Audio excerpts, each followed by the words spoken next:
నమస్తే, welcome to ANN news. ప్రపంచవ్యాప్తంగా ఒకవైపు దేశాలు అంతర్గతంగా సంక్షోభాలు ఎదుర్కొంటున్నాయి. ఇంకొక వైపు అమెరికా వెనుజులా మీద దాడి కావచ్చు, గ్రీన్లాండ్ని ఆక్రమించుకుంటా అని చెప్తున్నది, కొలంబియా మీద మెక్సికో మీద కూడా దాడి చేస్తా అని చెప్తున్నది. ఇంకొక వైపు రష్యా ఉక్రెయిన్తో యుద్ధం దాదాపు సంవత్సరం గడిచిపోతున్నది. ఉక్రెయిన్ను ఆక్రమించుకోవడానికి రష్యా ప్రయత్నం చేస్తున్నది. లేదు, ఉక్రెయిన్ యూరప్తో కలిసి ఉండకుండా అమెరికాతో కలిసి ఉండకుండా ఉండాలని కోరుకుంటున్నది. ఈ విధంగా ప్రపంచవ్యాప్తంగా ఏదో కారణాలతోని అంతర్గత ఉద్యమాలు కావచ్చు, ఆందోళనలు కావచ్చు, అది మన దేశంలో కూడా, మన దేశం కావచ్చు, పాకిస్తాన్ కావచ్చు, ప్రక్కన బంగ్లాదేశ్, ప్రతి దేశంలో ఆ ఆర్థిక సంక్షోభాలు, రాజకీయ సంక్షోభాలు చాలా తీవ్రం అవుతున్న దశ. ఈ నేపథ్యంలో ఇవాళ ఇరాన్లో పోయిన సంవత్సరం అంటే డిసెంబర్ చివరి వారంలో మొదలై స్టిల్ ఇప్పటికీ పెద్ద ఎత్తున ఆందోళనలు కొనసాగుతున్నాయి. మెల్లమెల్లగా మొదలైన ఆందోళనలు ఇవాళ దాదాపు 1 కోటి మంది దాకా రోడ్లు ఎక్కారు అనేక నగరాల్లో. ఇరాన్ వ్యాప్తంగా, టెహ్రాన్ ఒక్కటే కాకుండా ఇరాన్ వ్యాప్తంగా అనేక నగరాల్లో రోడ్లు ఎక్కారు. ఖొమైనీ ప్రభుత్వానికి వ్యతిరేకంగా ఖొమైనీ దిగిపోవాలని, షరియత్ చట్టాన్ని రద్దు చేయాలని, స్వాతంత్రం కావాలని, ప్రజలకు స్వేచ్ఛా స్వాతంత్రాలు కావాలని అక్కడ ప్రజలు కోరుతున్నారు. ప్రధానంగా ఒకటి, వాస్తవంగానే అక్కడ చాలా దారుణమైన పరిస్థితులు ఉంది. ప్రభుత్వం నియంతగా వ్యవహరిస్తుంది. నియంత ప్రభుత్వం అది. ఇస్లామిక్ చట్టాల ప్రకారమే పరిపాలన సాగాలంటుంది. మహిళలకు కనీస హక్కులు లేకుండా చేస్తుంది. హిజబ్ కంపల్సరీ ధరించాలని, పురుషులకు కూడా చాలా వరకు హక్కులు లేకుండా, నిరుద్యోగం ఉన్నది. దాంతోపాటుగా అంటే మత చట్టాలతో పాటుగా ఆర్థిక సంక్షోభం తీవ్రమైంది, నిరుద్యోగం పెరిగిపోతుంది, అధిక ధరలు, కరెన్సీ వాల్యూ పూర్తిగా పడిపోయింది. ఆర్థిక సంక్షోభానికి కారణం ఆ దేశ పాలకుల చర్యలు ఒక కారణమైతే, అమెరికా పెడుతున్న ఆర్థిక ఆంక్షలు కూడా ఇంకొక కారణం. ఒకవైపు అమెరికా ఆర్థిక ఆంక్షలు, సైనిక బలగాల మీద ఎక్కువ ఖర్చు, ప్లస్ దేశంలో సరైన పాలన లేకపోవడం వల్ల ఆర్థిక సంక్షోభం పెద్ద ఎత్తున పెరిగిపోతున్నది. మరొక వైపు ప్రజల మీద విపరీతమైన ఒత్తిడి, ప్రజలు స్వేచ్ఛగా జీవించలేని పరిస్థితి, ఇస్లాం చట్టాల పేరుతో, షరియత్ చట్టాల పేరుతో ప్రజల మీద తీవ్రమైన దమనకాండ కొనసాగుతున్నది. దానితో ప్రజలు చాలా తీవ్రంగా, ఇది మొదటిసారి కాదు, 2022లో కూడా చాలా పెద్ద ఎత్తున తిరుగుబాట్లు జరిగాయి. ముఖ్యంగా మహిళలు చాలా పెద్ద ఎత్తున ఆందోళనలు చేశారు.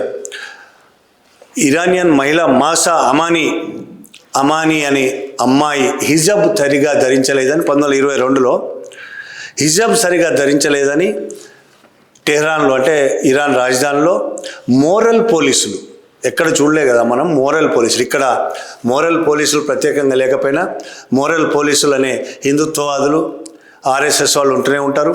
అదేవిధంగా ఇస్లాం మతానికి చెందిన మోరల్ పోలీసులు కూడా, మిగతా క్రిస్టియన్ ఇతర మతాలకు చెందిన ఈ మోరల్ పోలీసింగ్ అనేది ప్రతి దేశంలో ఉంటారు. కొందరు చట్టబద్ధంగా, ఇరాన్లో చట్టబద్ధంగా ఉన్నారు, మనలాంటి దేశాల్లో చట్టబద్ధంగా ఉండరు, కానీ వాళ్ళు చేసేది మోరల్ పోలీసింగే. ఇరాన్లో చట్టబద్ధంగా చేస్తున్నారు. ఆ మోరల్ పోలీసులు హిజాబ్ ధరించలేదని అమిని అనే అమ్మాయిని అరెస్ట్ చేసి పోలీస్ స్టేషన్లో లాకప్లో తీవ్రంగా చిత్రహింసలు పెట్టడం వల్ల ఆమె చనిపోయింది. దాంతో ఇరాన్ వ్యాప్తంగా చాలా పెద్ద ఎత్తున ఆందోళన జరిగాయి. చాలామంది చనిపోయారు. దాదాపు అప్పుడే 500 మంది పైగా చనిపోయారు. ఆ రోజు ప్రజలు ఆందోళనకు, మహిళలు ఎక్కువగా స్కూల్ స్టూడెంట్స్, కాలేజ్ స్టూడెంట్స్, మహిళలు, వాళ్ళకు మద్దతుగా చాలామంది అబ్బాయిలు, పురుషులు ఉద్యమంలోకి వచ్చారు. కాల్పుల్లో 500 మంది పైగా చనిపోయారు. వేలాది మంది జైళ్ల పాలయ్యారు. ఇప్పటికీ కేసులు నడుస్తున్నాయి. వేల మంది ఇప్పటికీ జైళ్లలో ఉన్నారు.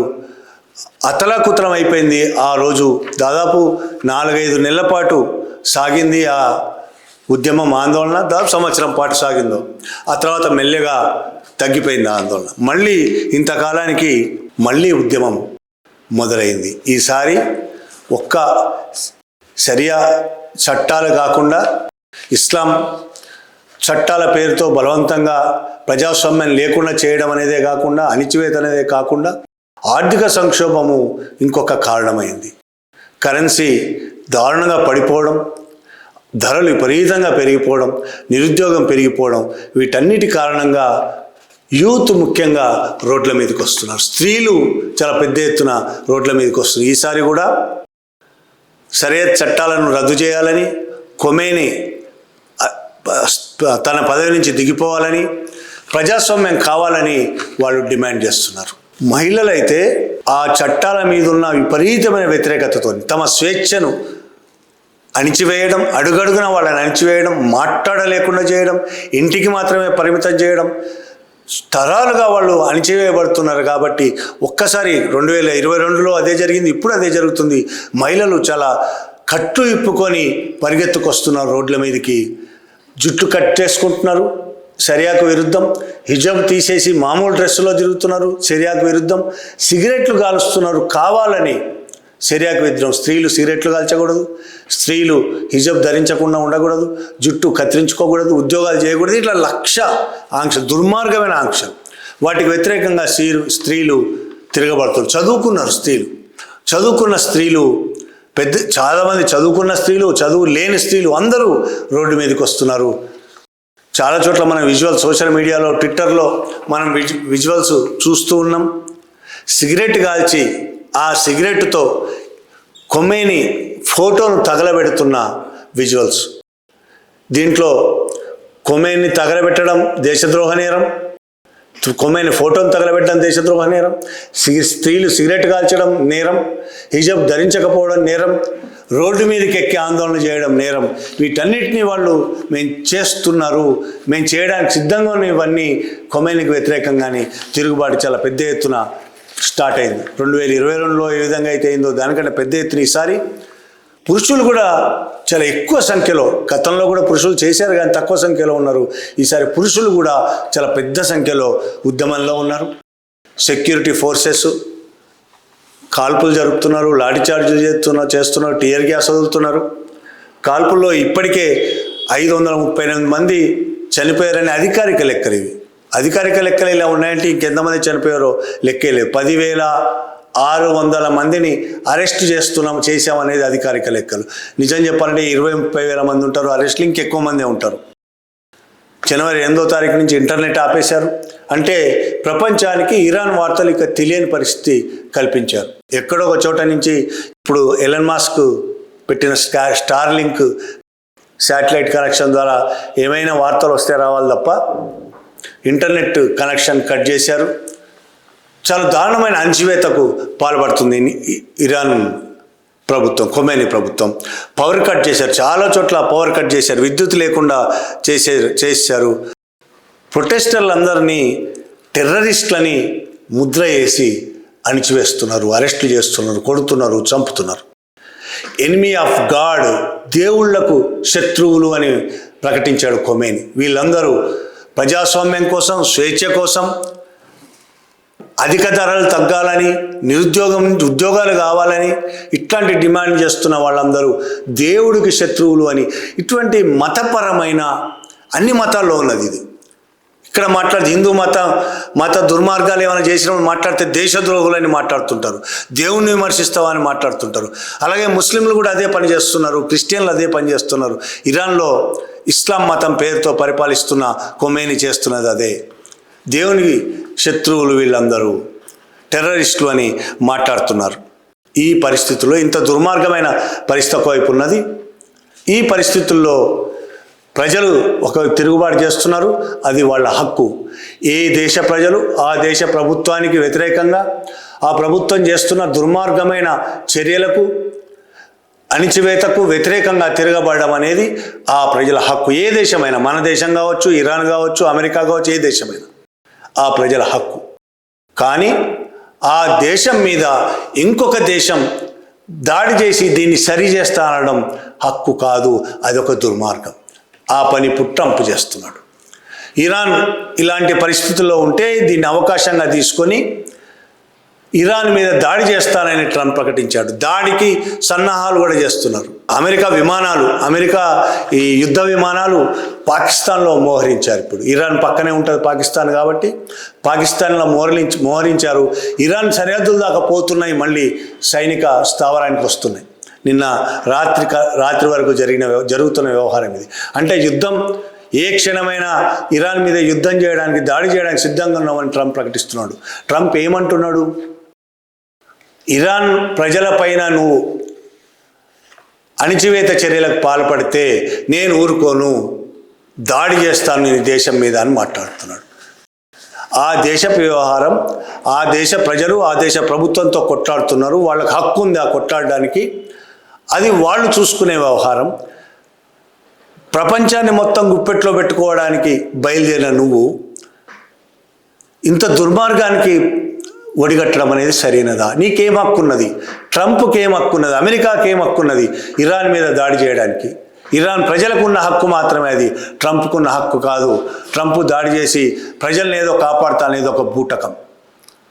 నిజంగానే తన దేశంలో రేగుతున్న విపరీతమైన ఆందోళనలకు కనీసం మాట్లాడలేక దుర్మార్గంగా వెనుజులా మీద దాడి చేసి అక్రమంగా అంతర్జాతీయ చట్టాలను తుంగలో దొక్కి వెనుజులా మీద దాడి చేసి అధ్యక్షుని భార్యని కిడ్నాప్ చేసి తీసుకొచ్చి నీ చట్టాల ప్రకారం ఆయన పైన వారిద్దరి మీద విచారణ జరుపుతానని విచారణ చేస్తుండడం అదొక దుర్మార్గం. ఐక్యరాజ్య సమితిని పట్టించుకోకుండా, అంతర్జాతీయ చట్టాలను పట్టించుకోకుండా, కర్రున్నోడిదే బర్రె అనే టైపులో నీకు శక్తి ఉంది, ఆయుధాలు ఉన్నాయి, సైన్యం ఉంది, డబ్బు ఉంది కాబట్టి నువ్వు ఏదైనా చేస్తావు అనుకోవడం అనేది దుర్మార్గం. ప్రపంచం దాన్ని చూస్తూ కూర్చోవడం అనేది ఇంకా దుర్మార్గం. ఇప్పుడు ఇరాన్ మీద దాడి చేయడానికి సిద్ధమైపోతున్నారు. గ్రీన్లాండ్స్ను ఆక్రమించుకుంటాను నిన్నటిదాకా, ఇప్పుడు కూడా అదే మాట్లాడు. గ్రీన్లాండ్స్ నాకు కావాల్సిందే, ఎంతంటే అంత డబ్బు చెక్ రాసి ఇచ్చేయండి. గ్రీన్లాండ్స్ ఒక్కొక్కరికి ₹1,00,000 ఇస్తా, ఇచ్చేయండి. ₹1,00,00,000 ఇస్తా, ఇచ్చేయండి అంటున్నాడు. గ్రీన్లాండ్ ఆక్రమించుకుంటా అంటున్నాడు. కొలంబియా మీద దాడి చేస్తా అంటున్నాడు. మెక్సికో మీద చేస్తా అంటున్నాడు. అసలు ఏంటి పట్టపగ్గాలు లేకుండా ఈ విధంగా ఏ చట్టాలను అంగీకరించకుండా అన్నింటినీ ధిక్కరించి ట్రంప్ చేస్తున్న దుర్మార్గమైన చర్య. ట్రంప్ వెనకాతల సొంత ప్రయోజనాల కోసం కార్పొరేట్ కంపెనీలు చేయిస్తున్న పని ఇది. ఇప్పుడు ఇరాన్ మీద కూడా దాడి చేయడానికి సిద్ధపడుతున్నాడు. మనం మాట్లాడుతున్న టైంలోనే దాడి జరుగుతుందా? జరగవచ్చు, లేదు కొంత లేటు కావచ్చు, కానీ ఇరాన్ మీద దాడి చేయడానికి సిద్ధమవుతున్నాడు. ట్రంప్ ఇరాన్లో ఆందోళన జరుగుతున్నాయి కాబట్టి ఇరాన్ ప్రజల కోసం నేను ఇరాన్ మీద దాడి చేస్తా అంటున్నాడు కదా. అదే అమెరికాలో వారం రోజులుగా దేశవ్యాప్తంగా కొన్ని లక్షల మంది ఆందోళనలు దిగారు, ప్రదర్శనలు చేస్తున్నారు. ట్రంప్ అధికారం నుంచి దిగిపోవాలని డిమాండ్ చేస్తున్నారు. మిన్నెసోటా అనే దగ్గర ఇమ్మిగ్రేషన్ అండ్ కస్టమ్స్ ఎన్ఫోర్స్మెంట్ అధికారులు, ఐసీఈ ఏజెంట్లు రెనీ గుడ్ అనే ఒక మహిళను కాల్చి చంపేసిన నేపథ్యంలో 37 ఏళ్ల మహిళ ఆమెకు 3 పిల్లలు, ఆమె పోయెట్, ఒక కవయిత్రి, రచయిత్రి కూడా. ఆమెను కారులోనే కాల్చి చంపేశారు ఈ ఏజెంట్స్. ఆ రోజు నుంచి అమెరికా అట్టుడికిపోతున్నాయి. కొన్ని వేల మంది, లక్షల మంది అమెరికా వ్యాప్తంగా అనేక నగరాల్లో, New York, Los Angeles, Chicago, Washington DC, Minneapolis, Portland, ఇంతే కాదు ఒక దాదాపు 80 నగరాల్లో ఆందోళన జరుగుతున్నాయి. లక్షల మంది, 1 కోటి పైన ఉంటారేమో అంతమంది ట్రంప్ ప్రభుత్వానికి వ్యతిరేకంగా వీధుల్లోకి దిగారు. వెనుజులా మీద ట్రంప్ చేసిన దాడిని వ్యతిరేకిస్తున్నారు ఈ ఆందోళనకారులు. అలాగే మిన్నెపోలిస్లో మహిళను చంపిన సంఘటనకు వ్యతిరేకంగా కూడా తిరగబడుతున్నారు. అలాగే ఇమ్మిగ్రేషన్ అండ్ కస్టమ్స్ ఎన్ఫోర్స్మెంట్ చేస్తున్న దుర్మార్గమైన చర్యలను, దేశ బహిష్కరణ కోసం ట్రంప్ చేస్తున్న చర్యలేవి. అక్రమ వలసదారులు అనే పేరుతో ట్రంప్ రోడ్డు మీదకి వదిలేసిండు. వీళ్ళను కళ్యాలు ఇప్పి ఈ ఐసీఈ ఏజెంట్లను రోడ్ల మీదకి వదిలేసిండు. ఎవరు దొరికితే వాళ్ళను అరెస్ట్ చేయడం, పట్టుకెళ్ళడం, కాల్చి చంపడం వాళ్ళ ఇష్టం వచ్చినట్టు చేస్తున్నాడు. దానికి వ్యతిరేకంగా ఆందోళన చేస్తున్న ప్రజల మీద కూడా దాడులు చేస్తుండ్రు. అలాంటి సందర్భంలోనే ఈ మహిళను కాల్చి చంపారు, కారులో ఉన్న మహిళను.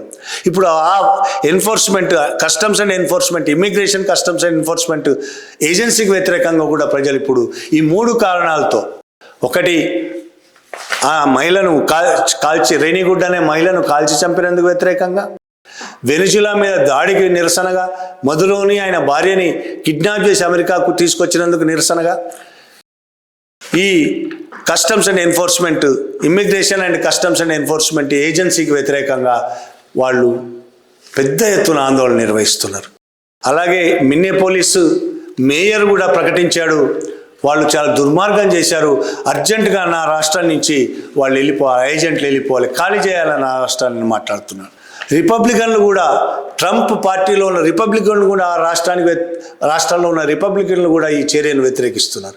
డెమోక్రాట్లు అయితే దేశవ్యాప్తంగా ఈ చర్యను వ్యతిరేకిస్తున్నారు, ప్రజలు తిరగబడుతున్నారు. కానీ ట్రంప్ మాత్రం వీళ్ళందరూ లెఫ్ట్ టెర్రరిస్టులు అని ముద్రేస్తున్నాడు. ట్రంప్ అనుచరులు, ట్రంప్ చుట్టూ ఉన్న ఒక ముఠా,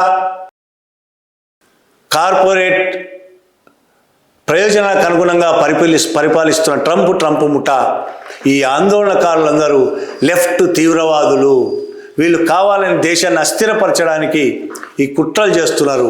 ఈ మాటలు మన దగ్గర మోడీ, బీజేపీ మాట్లాడే మాటలు ఇవే. ఎవరు ఆందోళన చేసినా, రైతులు ఆందోళన చేసినా, విద్యార్థులు ఆందోళన చేసినా, ఎవరు ఉద్యమాలు చేసినా దేశాన్ని విచ్ఛిన్నం చేయడానికి, అస్థిరత పరచడానికి కుట్ర చేస్తున్నారని మాట్లాడతారు వీళ్ళు. ఇరాన్లో కొమేనీ ముఠా కూడా అదే మాట్లాడుతున్నారు, ఆ దుర్మార్గులు అదే మాట్లాడుతున్నారు. ఇప్పుడు ట్రంప్ కూడా అదే మాట్లాడుతున్నారు. అక్కడ వేల మంది, లక్షల మంది ట్రంప్ దిగిపోవాలని డిమాండ్ చేస్తున్నారు. వెనిజులాకు మద్దతుగా నినాదాలు ఇస్తున్నారు. బ్యానర్లు కట్టారు. ఎవరు? వాషింగ్టన్ డీసీలో వైట్ హౌస్ ముందు బ్యానర్లు కట్టారు. The Trump fascist regime must go now అని బ్యానర్లు వెలిశాయి, అనేక వందలాది బ్యానర్లు. ఈ మొత్తం ప్రదర్శనను అణిచివేయడం ఎలా అనేది ప్రస్తుతం ట్రంప్ ఆలోచిస్తున్నాడు. చాలా చోట్ల లాఠీ చార్జీలు జరిగాయి, అరెస్టులు జరిగాయి, అనేక మందిని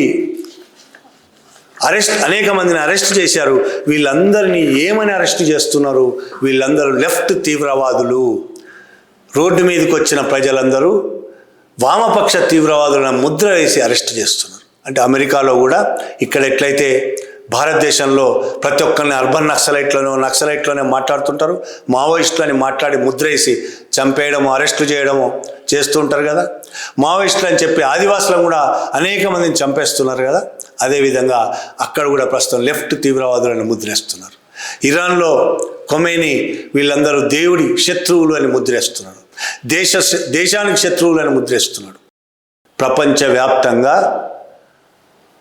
అది ఏ మతమైనా కానీ, హిందూ మతమా, క్రిస్టియన్ మతమా, ముస్లిం మతమా, ట్రంప్ క్రిస్టియన్ రైటిస్ట్, కొమేనీ ముస్లిం రైటిస్ట్, ఇక్కడ మోడీ హిందూ రైటిస్ట్. ఈ రైటిస్టులందరూ ఆ దేశ ప్రజలకు, ఆయా దేశాలు వాళ్ళు పరిపాలిస్తున్న దేశ ప్రజలకు వ్యతిరేకంగా అనేక చర్యలు చేసిన వాళ్ళు, ఆ దేశాల కార్పొరేట్ కంపెనీలకు వంతబాడిన వాళ్ళు, వాళ్ళ ప్రయోజనాల కోసం మాత్రమే పరిపాలిస్తున్న వాళ్ళు వీళ్ళు. వాళ్ళ దేశంలో ప్రజలు తిరుగుబాటు చేస్తే దేశ శత్రువులుగా మాట్లాడుతున్న వాళ్ళు. కానీ ట్రంప్ లాంటోడు ఇంకా ఒక అడుగు ముందుకేసి తమ దేశంలోని ప్రజలు తిరుగుబాటును, ఆందోళన చేస్తున్న వారిని శత్రువులుగా ప్రకటించడమే కాదు, ప్రపంచంలో తనకు వ్యతిరేకంగా ఉన్న దేశం, పెట్రోలు ఖనిజ సంపదలు ఉండి తనకు వ్యతిరేకంగా ఉన్న దేశం ఇంకొకటి కూడా ఇందులో ఉంది, అణ్వాయుధాలు లేని దేశం. ఆయిల్ ఉండి, ఖనిజ సంపదలు ఉండి, అణ్వాయుధాలు ఉన్న దేశం రష్యాని ఏం చేయలేడు. మన దగ్గర కూడా సరే ఆయిల్ పెద్దగా లేకపోవచ్చు కానీ అణ్వాయుధాలు ఉన్నాయి, ఖనిజ సంపద ఉంది. ఇండియాను కూడా సీరియస్గా ఏం చేయలేడు, చైనాని ఏం చేయలేడు, అణ్వాయుధాలు ఉన్నాయి. వెనిజులా దగ్గర అణ్వాయుధాలు లేవు. అక్కడ ఆయిల్ ఉంది, ఖనిజ సంపద ఉంది, కాబట్టి దాని మీద దాడి చేసి అధ్యక్షుని కిడ్నాప్ చేశారు. ఇప్పుడు ఇరాన్ అణ్వాయుధాలను ప్రయోగిస్తా అంటుంది. చూడాలి ఏం జరుగుతుందో. ఒకవేళ ఇరాన్ కనుక అణ్వాయుధాలు ప్రయోగిస్తే మళ్ళీ ప్రపంచ యుద్ధం రాకుండా మానవ ప్రపంచ యుద్ధం వస్తుంది. అమెరికా దాడి చేస్తే, ఇరాన్ సీరియస్గా అటాక్ కనుక ఇస్తే, అది ప్రపంచ యుద్ధానికి దారి తీస్తే మళ్ళీ అల్లకల్లోలమయ్యే పరిస్థితి వస్తుంది. దీనికి అమెరికా మళ్ళీ కారణమవుతుంది. ప్రతిసారి ప్రపంచంలో యుద్ధాలకు కారణాలు సామ్రాజ్యవాద దేశాలే. ఒకప్పటి జర్మనీ, జపాన్, ఇటలీ ప్రపంచ యుద్ధానికి కారణమైతే, ఇప్పుడు మళ్ళీ ప్రపంచ యుద్ధం కనుక జరిగితే అది అమెరికా కారణమవుతుంది ప్రపంచ యుద్ధానికి. అది జరగకుండా కాపాడుకోవాల్సిన పరిస్థితి ఉంది. అప్పుడు అణు ఆయుధాలు లేవు కాబట్టి ప్రపంచం ఉంది ఇప్పటికీ. ఇప్పుడు ప్రపంచ యుద్ధం వస్తే చాలా దేశాల దగ్గర అణు ఆయుధాలు ఉన్నాయి. అవి ప్రయోగించడం మొదలెడితే ప్రపంచమే సర్వనాశనం అవుతుంది. మనిషి అనేవాడు ఉండడు. మనిషే కాదు, జీవి అనేదే ఉండదు ప్రపంచం మీద. ఎవరి కోసం, ఏ పెట్టుబడిదారుల ప్రయోజనాల కోసం అయితే వీళ్ళు యుద్ధాలు చేయదలుచుకున్నారో ఆ పెట్టుబడిదారులు కూడా ఉండరు. కాబట్టి యుద్ధాలకు వెనకంజ వేస్తూ ఎంతో కొంత యుద్ధాలు జరగకుండా ఉంటున్నాయంటేనే అర్థం ఆణ్వాయుధాల భయంతోనే యుద్ధాలు ఆపుతున్నారు. యుద్ధాలు లేకుండా ఎలా చేద్దాం, యుద్ధాలు లేకుండా తమ ప్రయోజనాలను ఏ విధంగా నెరవేర్చుకుందామని కార్పొరేట్ కంపెనీలు ప్రయత్నిస్తున్నాయి. అందులో భాగంగానే చిన్న చిన్న యుద్ధం కూడా కాదు, వెనిజులా మీద దాడి చేసి ఎత్తుకెళ్తారు. ఇరాక్లో లోకల్గా, స్థానికంగా ఆ దేశంలో కొంతమందిని ఇరాక్ సద్దాం హుసేన్కి వ్యతిరేకంగా తిరుగుబాటు ప్రేరేపిస్తారు, ఆయుధాలు ఇస్తాడు, సద్దాం హుసేన్ను ఉరియేసి చంపిస్తాడు, గడాఫీని చంపిస్తాడు. ఈ విధంగా ఆయా దేశాల్లో సృష్టించి ఇప్పుడు ఇరాన్లో ఒక పీపుల్ చాలా పెద్ద ఎత్తున ఉద్యమిస్తున్నారు. వాళ్ళ డిమాండ్లు సహజమైనవి, వాళ్ళ బాధ సహజమైంది, వాళ్ళ కష్టాలు నిజంగా ఉన్న కష్టాలు, జరుగుతున్న కష్టాలు. ఆ కష్టాల్లోంచి, నష్టాల్లోంచి, వాళ్ళు అణిచివేతలోంచి వాళ్ళు తిరుగుబాటు చేస్తున్నారు. వాళ్లకు మద్దతు ఇస్తున్నామనే నెపంతో ఈయన యుద్ధం చేయడానికి పూనుకుంటున్నారు. అంతేకాదు, ఇజ్రాయిల్ ఏజెంట్లు కూడా అక్కడ ఉన్నారని ఇరాక్ ప్రకటిస్తోంది. అది నిజమో కాదో ఇరాక్ ప్రకటిస్తున్నది. మసీదుల మీద పెట్రోల్ బాంబులు వేసిన వాళ్ళని పట్టుకున్నాం, వాళ్ళు ఇండియన్స్, వాళ్ళు ఇజ్రాయెల్ ఏజెంట్లు అని ఇరాక్ ప్రకటించింది. వాళ్ళు ఉరి తీస్తాం వాళ్ళని అని కూడా ప్రకటించింది. అందులో నిజాలు ఏంటనేది చెప్పలేము. యుద్ధంలో మొట్టమొదట చనిపోయేది సత్యమే అని నానుడు ఉంది.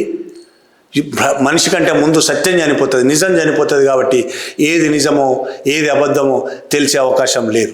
కానీ ఇరాన్ తన సమస్యను తను పరిష్కరించుకుంటుంది. ఇరాన్ ప్రజలకు నిజంగా ఇరాన్ ప్రజల మీద ప్రేమ ఉంటే, ఇరాన్ ప్రజలకు ఇరాన్ మీద పెట్టిన ఆర్థిక ఆంక్షలు ఏవైతే ఉన్నాయో ట్రంప్ ఆర్థిక ఆంక్షలు ఎత్తివేయాలి. ఆ దేశంలోకి వెళ్ళే దిగుమతులను, ఆ దేశం నుంచి వచ్చే ఎగుమతులను సాఫీగా జరగనివ్వాలి. ఆ దేశం నుంచి పోయే ప్రతిదాన్ని అడ్డుకునే ప్రయత్నాన్ని మానుకోవాలి.